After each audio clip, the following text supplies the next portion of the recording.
Is Primer from 2004 a queer movie? Let's begin with a summary of the basic plot and, as always, spoilers ahead if you haven't watched this movie yet. First off, and I'll keep this comment brief, it is safe to say this movie was a bit of a mindbender for me. I hadn't seen it before, I knew very little about it other than it was something to do with an accidental discovery of time travel. Primer was filmed on a shoestring budget of just $7,000, and this is extremely impressive given the resulting movie. Writer, director and actor Shane Carruth has created something very special in Primer, although it has taken me a while to really appreciate it. The plot is fairly straightforward, although the time travel bit is definitely not. So let's keep it fairly simple here. Basically, there are two guys working for a big bad boss, a big bad company. They decide to moonlight some extracurricular research they hope will get them some more money and freedom. Their initial discovery from tinkering around with various bits of scrap metal liberated from cars and fridges is a device which appears to reduce the weight of objects placed inside it. Further experimentation leads them to discover that the objects can actually travel back and forth in time. This naturally progresses to the building of a larger machine to experiment with a human, i.e. themselves. And there the story gets extremely weird. They end up repeating the same events and attempting to rewrite the narrative. On first viewing, it is extremely confusing, and the story ends with a shock reveal that they have each been lying about who and when they are, heavily implying there are multiple versions of themselves in the same timeline. I found that subsequent viewings and analysis make it clear that the events shown in the movie are not in chronological order, and there are clues to both of their duplicitousness from the beginning. The movie does indeed conclude with multiple versions of themselves present in the same timeline, though each has made a different choice about how to live their life. That's all I really need to say about the movie for the purposes of this discussion, and honestly, I'm impressed with how I managed to summarise it that succinctly. It is not an easy movie to get your head round, and it definitely benefits from repeated viewing, close analysis, and wide reading of different interpretations. What struck me about this movie most is it felt so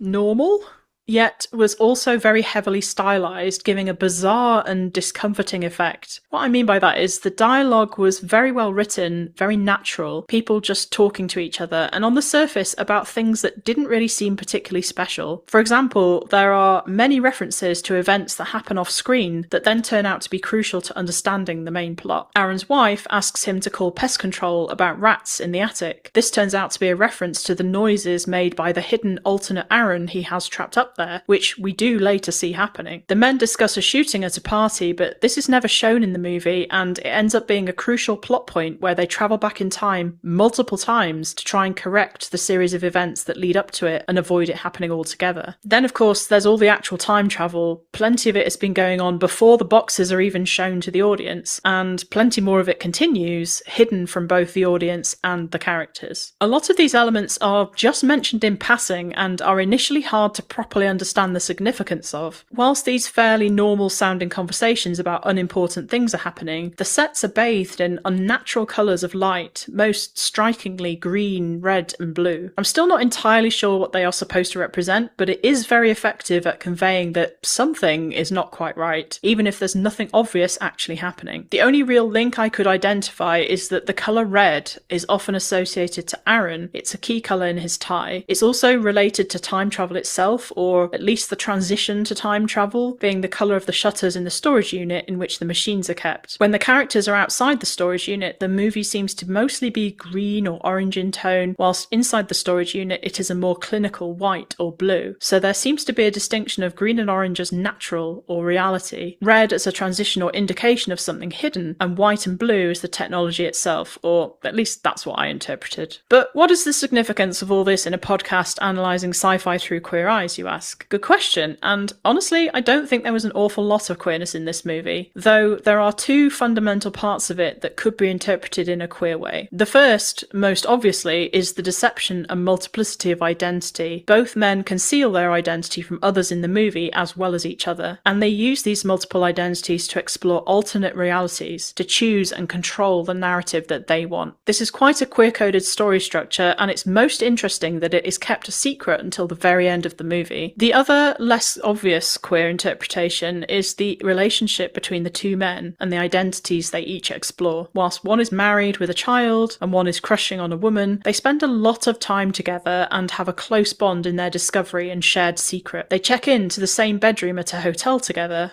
multiple times, spending their time watching TV, eating food, and playing around with the stock market. Their shared secret becomes a codependency. They are emotionally close, even if not physically close, and become the most important people to each other, at least until they each work out what is really going on. They are partners in their professional life, and then becoming in their personal life, the only two people that understand and share this experience. As a queer person watching this movie, it resonated with me with the intensity of queer friendships, relationships that can't be named, but where it is clear there is a stronger connection than just a platonic companionship. Their relationship is loaded with tension, not helped by the fact that Abe appears to be jealous of the family life that Aaron has. Does he want to be Aaron or be with him? At the end of the movie, they fall out due to the deception they have committed towards each other, unable to fully trust each other and be honest. This could be interpreted as a metaphor for the breakdown of a closeted relationship where one or both partners are unable to keep up the pretense, or perhaps a relationship in which one or both partners know they are queer, yet cannot be honest with their partner about who they really are. As with the exploration of other identities in the alternate universe's theme, both Abe and Aaron experiment with time travel to try on different versions of themselves, playing with the narrative to see what impact it has. Whilst they don't necessarily try on new identities or explore overtly queer variations of themselves, the exploration of otherness, of what if, and of changing the narrative resonate with queerness. In particular, I was struck by the resonance of practicing and rehearsing until it is right, something that many queer people experience as they practice or rehearse coming out, or play with expectations of labels and identities before finally finding the right one. Abe and Aaron can create seemingly infinite timelines to explore who they could be without consequence. Finally, the concept of a hidden box which you enter to become a different version of yourself whilst also hiding away in another place. I mean, the closet is glass, right? So, not a particularly queer intended movie, but some elements of the subtext I found very interesting, and it certainly resonated. Would I say it is a queer movie overall? Not really, although I think the duplicity and multiplicity of identity is probably the queerest thing about it. Time Out magazine ranked this movie at number 37 in their top 100 sci-fi movies of all time. This put it above Contact, which they ranked at 47. As I said last week, I really love Contact for its ability to convey the expansiveness and awe of the universe, and of our relative insignificance. It's also a neat movie in how it deals with the concepts of identity, finding yourself, finding truth, and humanity. I bumped Contact to position 30-ish, which would put it ahead of the Time Out ranking for Primer. So the question is, do I think Primer is a better movie? And I don't think I do. Don't get me wrong, it is a good movie. A really good movie. The story is compelling and it's very interestingly told. The two main characters are fascinating and complex, although it has to be said that the rest of the characters are pretty uninteresting and two-dimensional. I really enjoyed the cinematography and the use of colour in particular, both for the unsettling and strange atmosphere it created and for the symbolism, though it's not terribly clear what exactly is being symbolised. I had three main criticisms of the movie though. So firstly, it is extremely confusing and hard to understand. I appreciate this is fully intentional and it does improve with subsequent viewing and study, but if you need to refer to diagrams to understand how time travel works and how many variants of each character exists, this starts to veer into too complex for me. I think the concept could have been done much more simply and with just as much impact, though still in a non-linear fashion. Secondly, the monotonous performances of both leads and the lengthy, jargon-heavy and at times frankly boring dialogue is also similarly inaccessible. Several characters that appear in the movie are inconsequential, and I don't think anything would be lost by cutting them out altogether. Why does the scene in the kitchen exist? It could just have easily been a scene between Abe and Aaron without the others. They add nothing to the scene or to the plot. Finally, I do have a gripe with the soundtrack, and I appreciate again it was shot on a tiny budget and that the writer-director also created the music. At times, it works really effectively, and there's a haunting motif that is particularly striking, but there are plenty of other times when the tone and timbre of the music just completely jars with what's happening in the narrative. I can't work out if this is a deliberate choice or an immaturity of filmmaking. It comes across more inappropriate than purposeful. That's it though. Overall, I do think it's a really good movie and certainly deserving of its Sundance Award. It's also one of the most interesting concepts and explorations of time travel that I've seen. Gone are the fancy special effects, gadgets, and fantastical instantaneous portrayals of typical media. here. In its place, we have the gritty realism of being stuck in a confined space with limited oxygen, simply waiting your allotted time to ensure you travel to exactly the right moment, not too soon, not too late, so as to get injured or lost to the past. Here, characters avoid not just their alternate selves, but quite literally everyone else, lest they have any unwanted impact at all, and in doing so, experience the mundanity of hiding away for hours on end until it is safe to, quite literally, come out.